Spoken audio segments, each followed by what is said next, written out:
Hey, it's Jordan. I'm here in Flint, Michigan, my second hometown. Here with a couple residents. More might be flowing in as we go. We're at a local restaurant, and really just wanted to kind of hand the mic over. I've been here this week. We've been covering, you have 3 to 4 hour water lines at churches, other areas. The government shut down the water pods here in April, citing that the water is just dandy and everything's fine. Yet thousands of people a week are scavenging to try and find bottled water. We've met families that literally are out of bottled water. They can't sit on a line for hours to get bottled water. We just came from an elderly woman's home who is basically, she hasn't gone on dialysis, but her doctors have told her she needs to. A church is delivering her water, but that's really the exception, not the rule. Most people who are either ill or elderly are having trouble getting bottled water.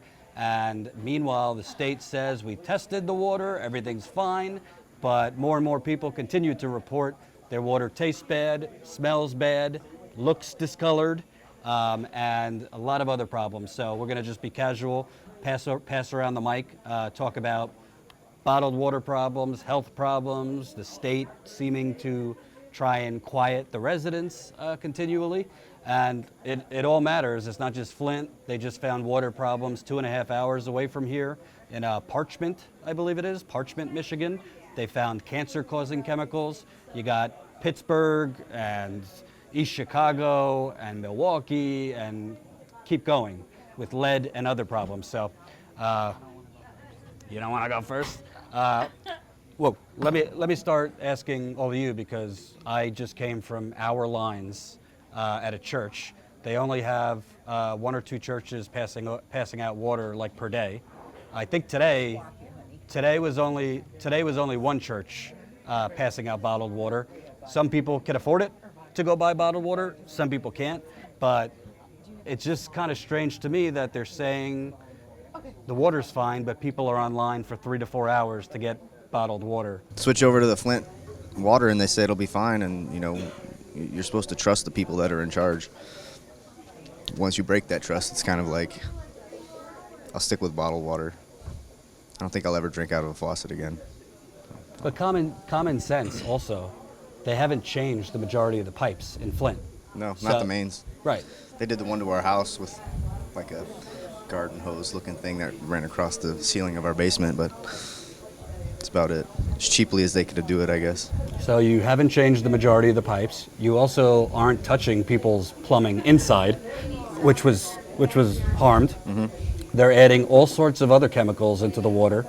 And I knocked on 400 doors. I met a lot of people still getting rashes. There's little I saw white little blisters on a baby who just moved into a house with her family. So, they're talking about, well, our data tells us we're below EPA regulations, but majority of people aren't using the water, so the water is also stagnant and not being moved. It's unfortunate, not only myself, but many other people that I have spoken to, reached out to. We are told the water is safe. If it's safe, we're seeing no improvement in our health problems. Swelling of our eyes, dizzy when you get out of the shower, contamination smell, the chemical smell, rashes on us. We're being told that it's safe once again, but our symptoms aren't proving to us that it's safe. I go through bottled water daily for everything. Even after I take a shower, I rinse with bottled water. I guess I'm just trying to state we still need help here in Flint. And what's crazy to me, if people don't know, you had like literally an orange amoeba growing out of your faucet in 2016. Mm-hmm. So who knows what was growing inside the faucet? That was just what's showing up outside the faucet. Right. Have they changed your service line? No. Right. And as I have stated more than one time, and I can kind of make it sound like a joke, but as I said, you can pour Evian water through these pipes coming into my home But now that the infrastructure is contaminated, it doesn't matter what type of water that you've switched over to, you have to fix the infrastructure to improve our health and our quality of life. Yeah. And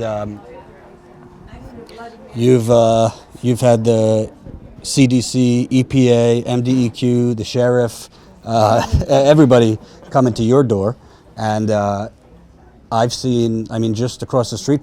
Oh, why am I talking to this? I've seen just across the street from you. They just moved in May, and the 1-year-old has blisters all over her legs, her arm. I think the 5-year-old is forgetting letters in the alphabet, used to be able to count to 30, now he stops at 14. I know your son who's sleeping next to you has had issues, your daughter, and it just seems like the rest of the country, because it's kind of out of sight, out of mind, and you know the Trump reality show takes precedent, but it seems like people are forgetting that this is not, just because they're saying the water's fine doesn't mean it's true. Yes, that is true. The lead in my house was 1,100 parts per billion, which they moved, like he said, from the street, but that was it. And then I've been seeing stuff with, they were putting down pipes that wasn't even, I guess, real pipes. So I don't know what's going on, or if the pipes that they did put in is the legal pipes, but I do not trust it. I will not drink Flint water probably ever again, but our water is still not safe. There is plenty more bacteria, other chemicals that no one is talking about in Flint or letting the residents know about. Everybody is like the lead. There's more than just lead in our water here in Flint. There is way more than just lead. And you, I've been at your house when you ran out of water. So you're someone, you know, you're trying to get bottled water, but you got work, you got kids to deal with. You're a single mom. Yes, I'm struggling, and I really don't have the money to pay for water. Plus, we still have to pay for high water bills, which we still can't even drink this water. But we're paying for high water bills. It is just ridiculous what they're doing to the residents of Flint. And Vicki, you didn't really have major health problems before the water switch. You've developed Parkinson's, other body type of stuff, and essentially, I mean, the state's supposed to tell you when you have extremely high lead levels. They didn't. You haven't gotten any notices in the mail from them. Nothing. Other funky things from the state, and you're basically dealing with it in large part on your own. Yes. Yeah. About 2 weeks ago, Congressman Kildee brought Nancy Pelosi and a bunch of other Congress people in, and they spared an hour to listen to a few Flint residents. Well, most of the people were in there were community leaders in their suits and ties, and Community Foundation and all those people were in there.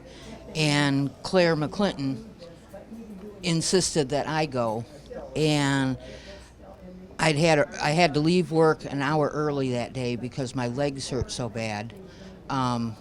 I kind of managed to get through work by pushing a shopping cart around in front of me, or using a shelf hook as a cane to keep working. And you're not exactly, 95 years old. No, I'm 63. Yeah. But I had to leave work an hour early because I felt like I was going to fall on my face. Well, I went in there and sat down at the table across from Nancy Pelosi and Kildee and Mayor Weaver. I just lost it. My voice got shaky. I got very loud into the microphone, and I had tears coming out of my eyes. And I told him, I says, we're sick and we're tired and we need help. Not the kind of help that's going to the Community Foundation and all these other places, because it's not getting to the people that need help. And then I mentioned about my friend Christina, who is getting by on $64 a week for child support for her oldest daughter. And that's what she's trying to keep her consumers, her water bill, and a roof over her head with.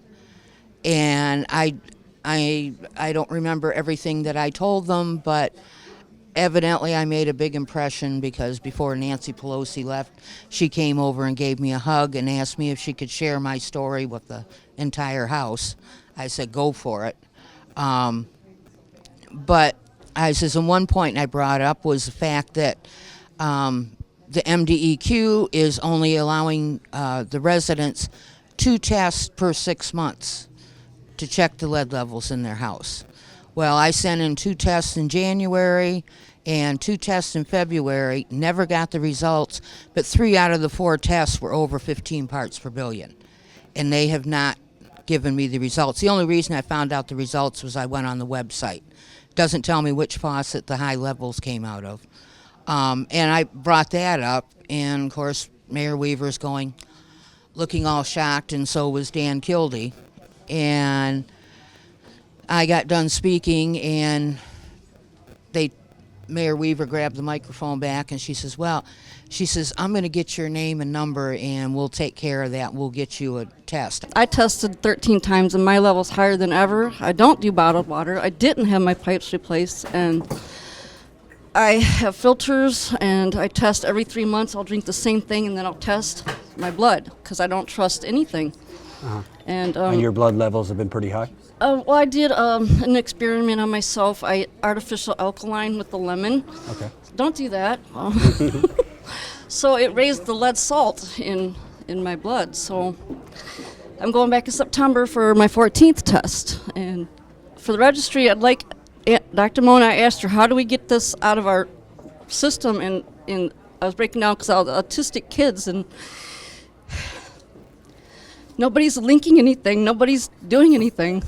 So I'm going to break down. Can we address there is much more to this than just lead? Heavy metals, bacteria, chloroform, arsenic. We can continue and continue. There's more contaminants in this water than just lead. And if the water's so safe, as they keep telling us, why do they recommend that we drink it through filters? They're not listening to us at all. So how are we supposed to trust these people when they are still doing what they did at the very beginning, which is ignoring us? Right. And it's not a thing to where we're too stupid to understand science or believe science. We trust science. You just have to do the proper science to help us. Expand the science, do all the testing to figure out what's harming us. It's not in our head. You see pictures of people posting blisters, and I mean, I had them raise up on my face this week, and then I try to put makeup on it, and the soft brush I use burns my skin to touch. So that's not in my head, and that's not me not believing science. It's saying I need somebody with a science background, I guess, to test what's causing me to blister up and what causes my skin to burn. So once they start listening to us and doing the full spectrum testing and then testing our health on top of it, then we can start to rebuild trust. But until they stop dismissing us and saying it's in our head, you guys just don't believe, or you're not smart enough to grasp the science, there will be no trust. We know better. We learned. We trusted them to begin with, and look where that got us. Number one, I could tell you, because I just knocked on 400 doors, the testing wasn't even done the right way in a lot of areas. You can't say the water's clean when people are waiting online for 4 to 5 hours. Several times a week, people are waiting online for 4 to 5 hours. Not 6 months after it happened, 4 years. What? A couple months, so 4.5 years almost, this is going on. So definitely, make it a point to stay on this, find ways that you could help, whether it's sending in bottled water, whether it's call your congressman, ask them what they're doing about it. You know, you have Elijah Cummings, who's a congressman from Maryland. He's been active. I guess Flint's congressman has done some things, but this needs to be an election issue, not just here in Michigan, but all over the country, because all you got to do is Google water contamination. It's happening many other cities, many other states, many other municipalities. So thanks for watching. We're headed to Chicago tomorrow. We'll be covering some stuff there. So definitely share these videos, and if you can, support us. Patreon.com/Jordan Sheridan Reports. Patreon.com/Jordan Sheridan Reports. Peace.